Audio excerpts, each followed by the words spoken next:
Boa tarde, gente, tudo bem? Aqui é o professor Ricardo, estamos em mais uma aula de literatura, literatura do ensino médio. E como vocês podem ver aqui no slide, nós temos a parte do romantismo que trata a respeito do romance romântico, que foi um período da literatura brasileira no século XIX, não esquecendo que o romantismo é o primeiro período da literatura que inaugura a era chamada Era Nacional ou Independente no nosso país. E era dividida em poesia romântica e romance romântico, que são os famosos romances de folhetim, aqueles publicados em jornais que circularam no Brasil e na imprensa brasileira no século XIX. Era como se fosse uma fórmula, como aparece aqui.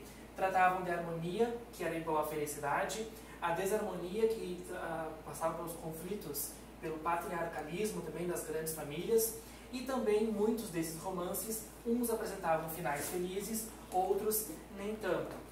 No que diz respeito, então, a essa parte aí dos romances românticos, é importante que se frise também a respeito do introdutor, né? O introdutor foi o autor Joaquim Manuel de Macedo, no ano de 1844. Alguns anos mais tarde, depois da poesia romântica, ele inaugura, com os folhetins no Rio de Janeiro, a obra A Moreninha, que trata do relato sentimental da ligação entre dois jovens, que são os personagens principais, Carolina e Augusto, né, através de uma promessa infantil, onde o Augusto promete que vai ficar com ela no futuro e essa promessa acaba se concretizando. Nós temos como importância da obra o despertar no público, né, o gosto pelo romance ambientado em solo brasileiro. É importante que se preze também e que se fale que o romantismo brasileiro ele tem características extremamente brasileiras. Tá? E também aparece um pouco do modelo europeu amenizado, mas basicamente o cenário brasileiro e os valores do patriarcalismo eles se fazem bastante presentes. Outro autor de destaque que nós podemos destacar é o autor José de Alencar, que, diga-se de passagem, é o autor da literatura brasileira que mais se destaca no romance romântico.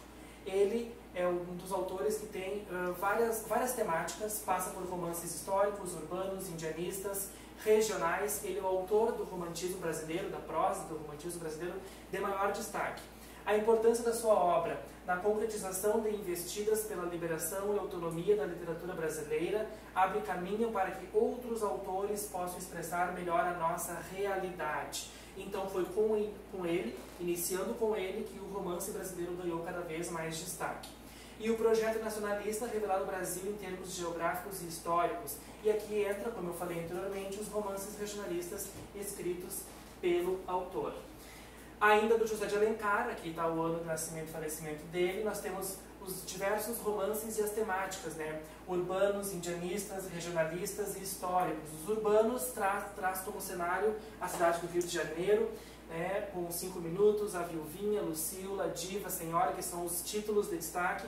Os indianistas, que são de destaque, o Guarani e Iracema. Os regionalistas, onde ele também aborda o homem do Rio Grande do Sul, só que na visão dele. E os romances históricos que tratam do passado histórico do Rio de Janeiro.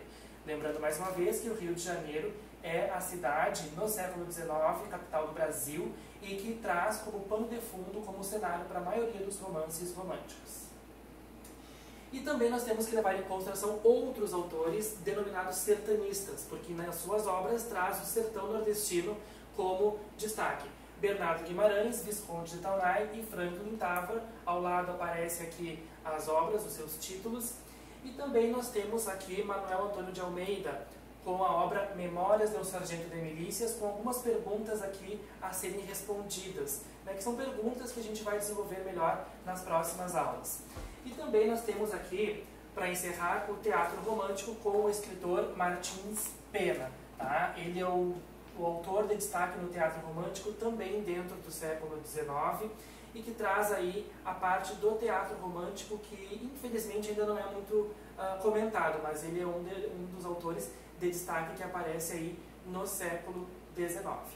No slide, no WhatsApp de vocês, eu vou mandando mais material. Ficamos por aqui. Até a próxima aula. Um abraço.